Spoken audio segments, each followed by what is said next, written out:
नमस्कार, मैं हूं आपके साथ रेशो त्यागी। एपीएन के लोकप्रिय कानूनी प्रोग्राम लीगल हेल्पलाइन में आप सभी का स्वागत है। इसमें हमारे कानूनी विशेषज्ञ रोजमर्रा की जिंदगी की समस्याओं से जुड़े कानूनी मसलों पर आपकी शंकाओं का समाधान करते हैं। आप भी इस प्रोग्राम से जुड़ सकते हैं और फोन करके कानूनी राय ले सकते हैं। आज हम कार्यस्थल में कामगारों की सुरक्षा से जुड़े कानूनों की जानकारी देंगे और कामगारों के हक के बारे में भी बात करेंगे। कार्यस्थल पर स्वास्थ्य और सुरक्षा कामगारों के लिए अत्यंत जरूरी है। इसके लिए देश में कई कानून पारित किए गए हैं, जिससे कार्यस्थल पर कर्मचारियों के लिए स्वास्थ्य, सुरक्षा और कल्याण के प्रावधान हैं। एक सुरक्षित कामकाजी माहौल बनाए रखने के लिए सिर्फ कानून ही जरूरी नहीं है, इस कानून की देखरेख के लिए प्रावधान और इन प्रावधानों की अनदेखी करने वालों के लिए सजा और जुर्माने का भी प्रावधान है। ये सब इसलिए भी जरूरी है कि कामगारों को किसी दुर्घटना या अनहोनी का शिकार न होना पड़े और बड़े या छोटे स्तर पर कोई दुर्घटना न हो। इन कानूनों में महिलाओं और बच्चों के लिए खास प्रावधान होते हैं। तो ये थी कामगार सुरक्षा के बारे में बुनियादी जानकारी। इस मसले पर ज्यादा जानकारी देंगे हमारे आज के कानूनी विशेषज्ञ अधिवक्ता ऋषिपाल सिंह जी। सर, बहुत स्वागत है आपका हमारे विशेष कार्यक्रम में। तो अगर आपका कामगार सुरक्षा से जुड़ा कोई भी सवाल है तो आप फोन करके राय ले सकते हैं। फोन लाइंस खुल चुकी हैं और 2 नंबर आपकी टीवी स्क्रीन पर हैं। दोनों में से किसी भी नंबर पर आप डायल करें और आज के विषय से संबंधित कानूनी जानकारी अगर आप हासिल करना चाहते हैं तो आप हमारे कार्यक्रम में कॉल कर सकते हैं। आज कामगार सुरक्षा के बारे में जानकारी आपको देने वाले हैं ऋषिपाल जी।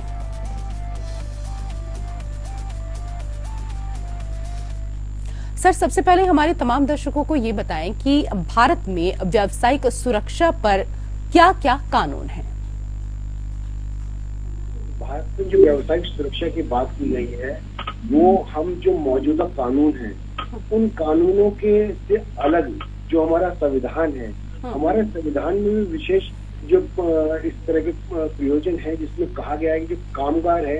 कामगारों की बेहतरी के लिए ऐसी व्यवस्था की जाए, ऐसे कानून बनाए गए जिससे के अंदर कामगारों की जो काम करने की क्षमता है, उनका स्वास्थ्य है और उनकी बाकी जो आर्थिक स्थिति है वो बेहतर हो सके। और उस अगर हम बात करते हैं संविधान की बात करते तो संविधान से पहले भी, क्योंकि हमारे देश में जो जिस तरह से कामगार लोग थे और जिस तरह से फैक्ट्री एक्ट भी था और इसके अलावा और बहुत सारे जो कानून थे जो कि हमारे संविधान के लागू होने से पहले से थे, तो वो सारे कानून भी हमारे देश में थे। और उसके बाद लगातार हम देखते हैं तो फैक्ट्री एक्ट आया, फैक्ट्री एक्ट के बाद जो डॉक्ट एक्ट है, उसके बाद जो building and construction workers act है, प्लांटेशन है, मतलब जितने भी प्रकार के जो हम देखते हैं अलग अलग कामगार होते हैं, उनकी परिस्थितियां अलग अलग होती है। तो उन सभी परिस्थितियों को ध्यान में रखते हुए अलग अलग जो राज्य सरकारें हैं वो अपने कामगारों के हित के लिए अलग अलग तरीके से जो कानून बनाते हैं। और इन कानूनों में विशेष रूप से जो यूनियन जो ट्रेड यूनियंस होती हैं उनका बहुत योगदान होता है। तो अपने आप में यहाँ हमारे जो मौजूदा कानून है वो कामगारों के हित में उनके स्वास्थ्य को, उनकी सुरक्षा को और उनके आर्थिक व्यवस्था को ध्यान रखते हुए बनाई गई है। उसका भी सारा का सारा जो प्रावधान है वो कहीं ना कहीं हमारे संविधान का हिस्सा भी है। संविधान भी जिम्मेदारी देता है कि ऐसे कानून बनाए जाए जिसके अंदर जो कामगार है उनकी सुरक्षा और उनकी जो बेहतरी के लिए कारगर हो सके। जी सर, कार्यस्थल में सुरक्षा के लिए कामगारों के क्या कुछ हक होते हैं? क्योंकि हर किसी को अपने हक जानना बहुत ज्यादा अनिवार्य है। तो उन दर्शकों को भी यहाँ पर ये बताएं कि अगर वो कार्यस्थल में रहते हैं तो उनके लिए क्या क्या उनके हक हैं? देखिए, अगर हम कार्यस्थल पर हक की बात करते हैं तो सबसे इम्पोर्टेंट, जैसे मैंने आपको पहले वाले हिस्से में बताया कि कोई भी कामगार जो है कहाँ का कामगार है। अगर मान लीजिए वो कोई आदमी किसी केमिकल से जुड़े उस पर काम करता है, इंडस्ट्री में काम करता है, कोई माइनिंग में इंडस्ट्री में काम करता है, कोई बिल्डिंग कंस्ट्रक्शन की इंडस्ट्री में काम करता है, तो जैसे अलग अलग जो इंडस्ट्रीज हैं वहाँ पे अलग अलग इंडस्ट्रीज के अंदर जो सुरक्षा के जो इंतजाम होते हैं वो अलग अलग होते हैं। सुरक्षा के इंतजामों का जो लेवल होता है वो अलग अलग होता है। जैसे फॉर एग्जांपल मानते हैं कि अगर सामान्य कोई कंस्ट्रक्शन के साइट है तो वहां पर क्या ऐसे सुरक्षा के इंतजाम होंगे कि भाई आप सिर के ऊपर हेलमेट रखिए, और या जब भी कोई कंस्ट्रक्शन हो रहा है तो आपको जानकारी हो कि कंस्ट्रक्शन कितना ऊंचा है, कितना नीचा है, और आप कैसे जा रहे हैं। वही अगर मान लीजिए कामगार किसी बायो हजार्ड से रिलेटेड किसी फैक्ट्री के अंदर काम कर रहा है, तो वहां पे उसकी सुरक्षा का लेवल क्या है, काफी ज्यादा हाई हो जाएगा। और किस तरीके से कोशिश की जा सके तो जो कामगार है वो कंटामिनेट होने से बच सके, उसके स्वास्थ्य पे कैसे ध्यान हो सके। तो इसी प्रकार से जैसे इंडस्ट्री, अब हम बात करते हैं डॉक, जैसे मान लीजिए बंदरगाह से रिलेटेड जो कामगार है, वहाँ पे जो इंडस्ट्री होगी, वहाँ पे जो सुरक्षा के इंतजाम होंगे वो अलग होंगे। तो इसलिए इम्पोर्टेंट है कि अगर हम किस तरह की इंडस्ट्री में कोई कामगार काम कर रहे हैं। इसके अलावा कामगार जो है बहुत सारी जो कॉन्ट्रैक्ट लेबर होती है, या मान लीजिए बंधुआ मजदूरी है, और भी कई तरह की व्यवस्था की गई है जिसके अंदर की कामगारों की सुरक्षा का ध्यान रखा जा सके और उनके स्वास्थ्य पर ध्यान रखा जा सके, और कैसे बेहतर हो सके कि वो और उनके आउटपुट और बेहतर तरीके से सामने आ सके। तो जो कानून है वो दो हिस्सों में है। एक हिस्से में जहां उनकी सुरक्षा या उनको अधिकार दिए जाते हैं, वही दूसरा हिस्सा ऐसा भी संविधान कहता है कि उनका जो कार्य करने की क्षमता को इस तरह से बढ़ाया जाए कि वो स्वस्थ भी रहे और उनकी कार्य क्षमता पहले से बेहतर भी हो सके। तो इन सारी बातों को ध्यान में रखा गया। इसके अलावा आप देखते हैं समय समय पर जो राज्य सरकारें होती है, केंद्र सरकारें होती है, वो बहुत सारी योजनाएं बनाती है। वो पेंशन की योजना बनाती है, और कभी बैंकिंग की योजना बनाती है कि भाई कोई जीरो अमाउंट के ऊपर अकाउंट खोला जा सकता है, पेंशन होती है, उनकी स्वास्थ्य योजना होती है, उनकी दुर्घटना से संबंधित योजना बनती है। तो ये सारी योजनाएं जो होती है जो उनके हक होती है, और जब कानून बन जाता है तो हक के रूप में जो है उनका अधिकार होता है कि सरकार से क्लेम कर सकते हैं, और वो जो कामगार है वो भी देश के नागरिक के रूप में सारी सुविधा उठा सकते हैं जो आम नागरिक उठाता है। जी सर, आपने कामगारों के हक के बारे में यहाँ पर बताया। सर ये भी बताइए कि व्यावसायिक खतरों के 5 प्रकार क्या कुछ हैं?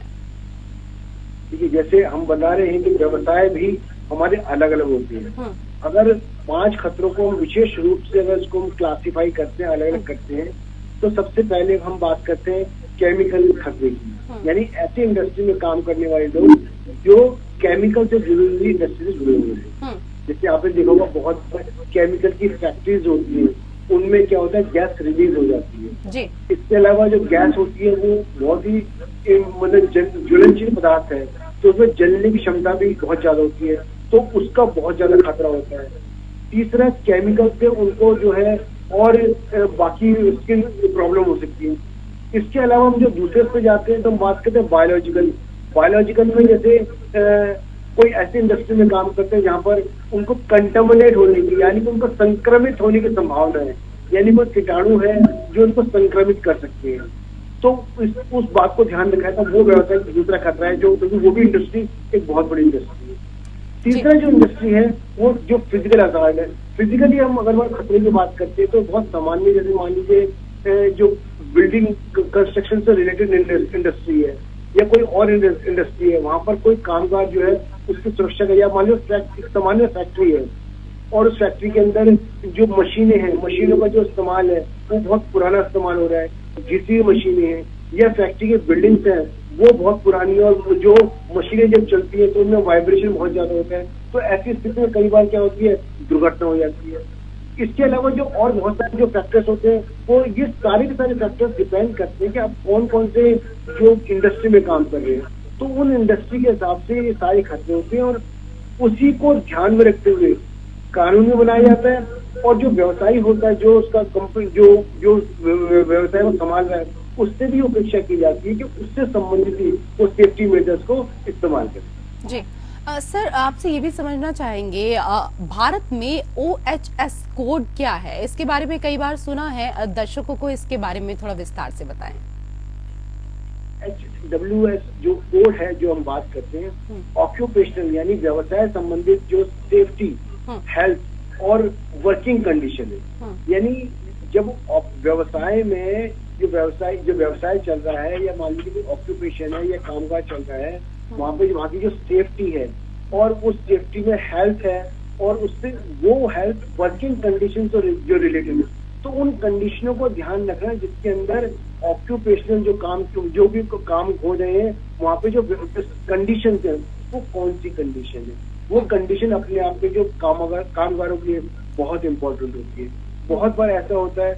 अब तो आपको नहीं लगी, पहले जो बड़ी बड़ी कंपनियों में या मिलों में लोग काम किया करते थे, तो 10 साल में, 20 साल में, 25 साल में उनको या टीबी जैसी बीमारी जो है, जो लोग धागा के जो थ्रेड की इंडस्ट्री में काम करते हैं, वो 20 साल 15 साल के अंदर लोगों को बहुत तेज से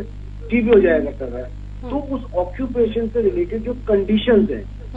उसकी जो वो जो कंडीशन, जिन कंडीशन में वो व्यवसाय किया जा रहा है, वो ऑक्यूपेशन हो रहा है, वो काम चल रहा है, उनको ध्यान रखना कि उनके अंदर किस तरीके से ऐसी कंडीशन पैदा हो सके कि जो सेफ्टी है और हेल्थ है, उसको ध्यान में रखा जा सके। कि उसमें ऐसा ना कि कामगार ने आज 10 साल काम किया, 10 साल के बाद तो काम छोड़ के चला गया, लेकिन वो एक ऐसी बीमारी लेके चला गया जो उसके पूरे जीवन भर के लिए समस्या पैदा हुई। तो सबसे इम्पोर्टेंट यही है कि जब ऑक्यूपेशन की जो स्टेज है, वहाँ पे जो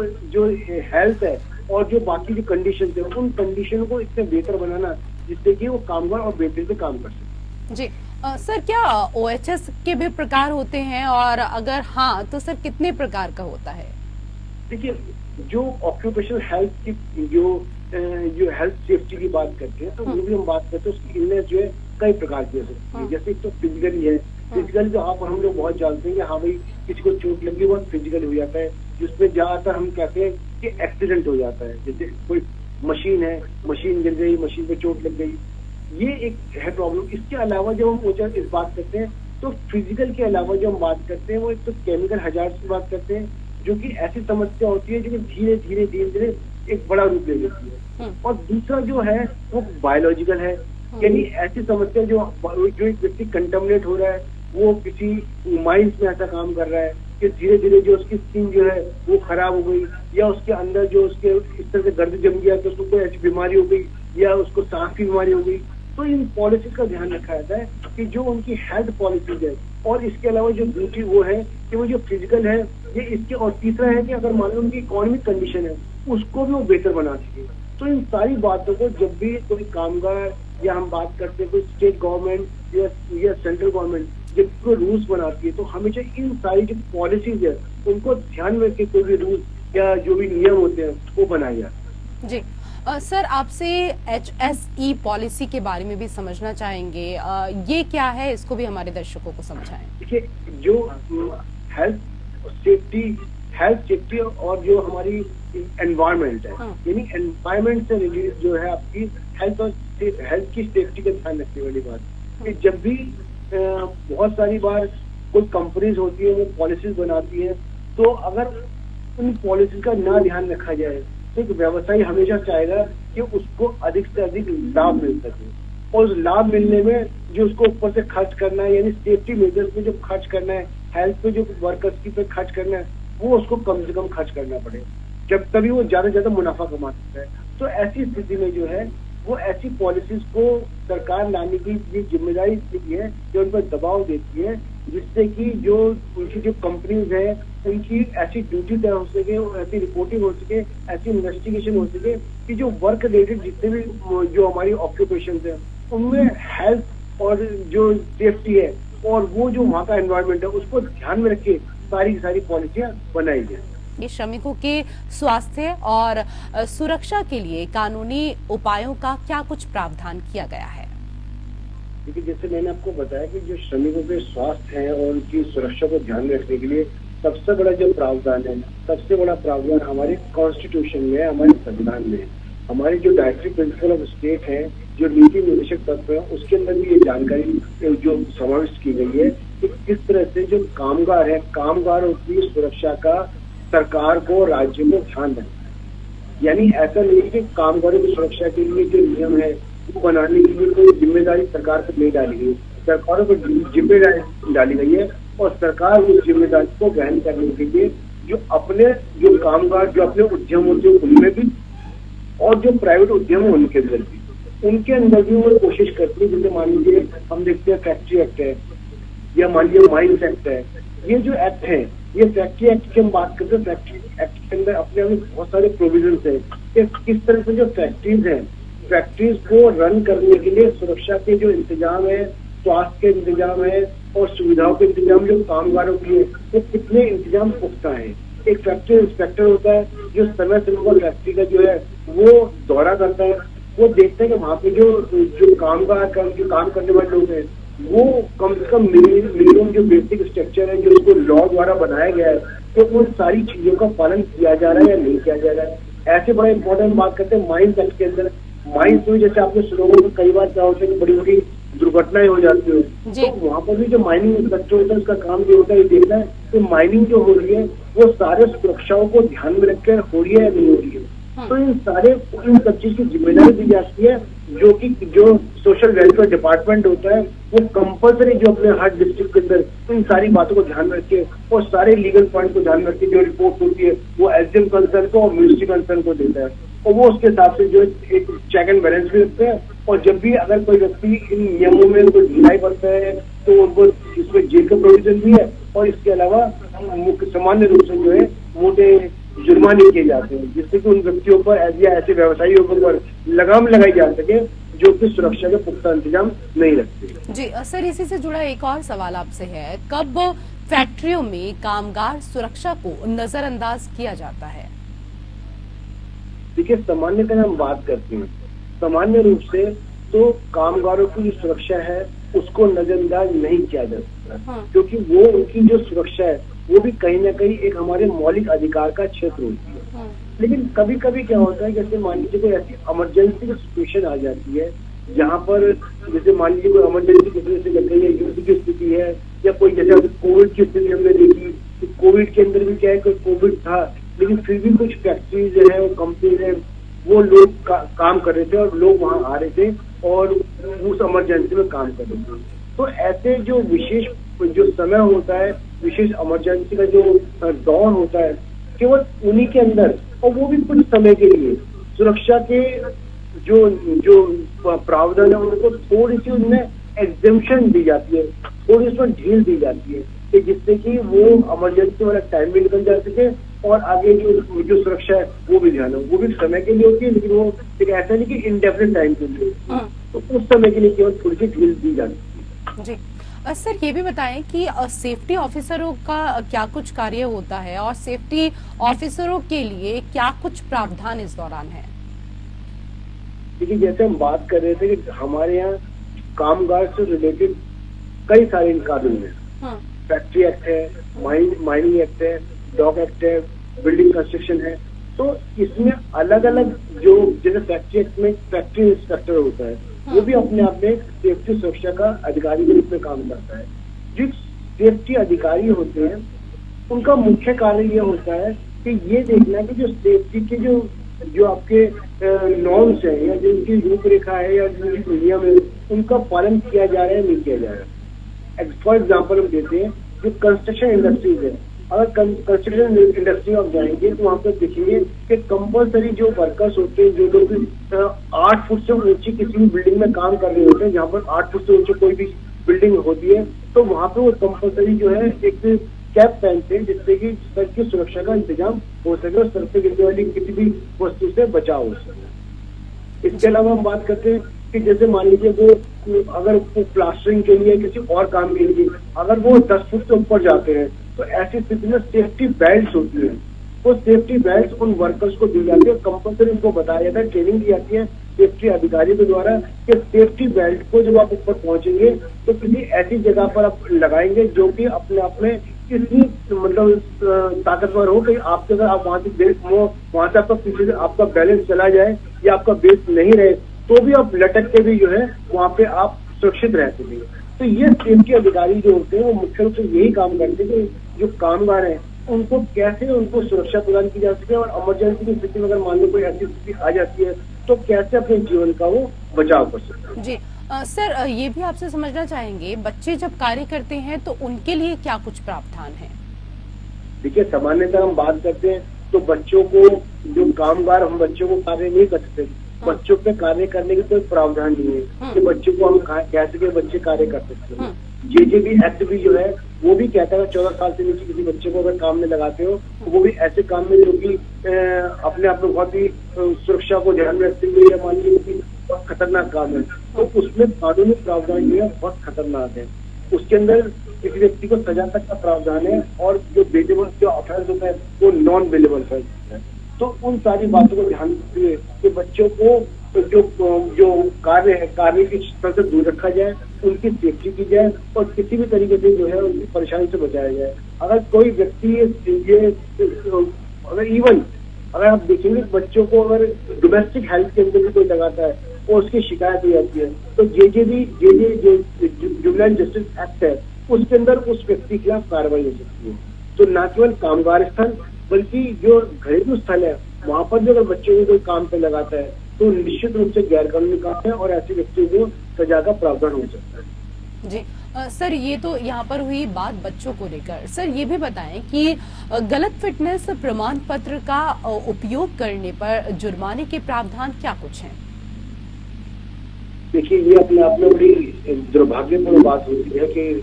जो कामगार होता है, कामगार की कई बार उसकी आर्थिक स्थिति इतनी खराब हो जाती है कि उसको अपने कार्यस्थल पर जाने की कार्यस्थल पर जाना तो चाहते हैं मैं कार्यस्थल पे काम करने के लिए जाऊँ, हालांकि उसकी जो फिटनेस है, उसका जो स्वास्थ्य है वो स्वास्थ्य ठीक नहीं है। तो ऐसे स्थिति में कई बार क्या होता है, बहुत सारे कामगार अपने गलत फिटनेस सर्टिफिकेट जो है वो इश्यू करा लेते हैं और काम के अंदर जुड़ जाते हैं। तो ऐसी स्थिति में जब वो काम में जुड़ जाते हैं तो न केवल वो अपने लिए बल्कि अपने साथ में काम करने वालों के लिए उनके लिए भी बहुत बड़ा रिस्क हो जाते हैं। तो अगर ऐसा पता लगता है तो सिर्फ 2 महीने से 3 महीने तक की सजा का प्रावधान है। और इसके अलावा अगर जो डॉक्यूमेंट है और डॉक्यूमेंट में फोर्जरी पाई जाती है तो वो एक अलग से आपको प्रोविजन अट्रैक्ट होता है। तो ये सारी चीजें जिसको हमें विशेष तौर पर जो व्यवसायी होते हैं वो ध्यान रखते हैं। जी सर, आज के विषय पर कानूनी जानकारी देने के लिए आपका बहुत बहुत धन्यवाद। और इसी के साथ हमारे खास कार्यक्रम लीगल हेल्पलाइन में मेरे साथ फिलहाल इतना ही। नमस्कार।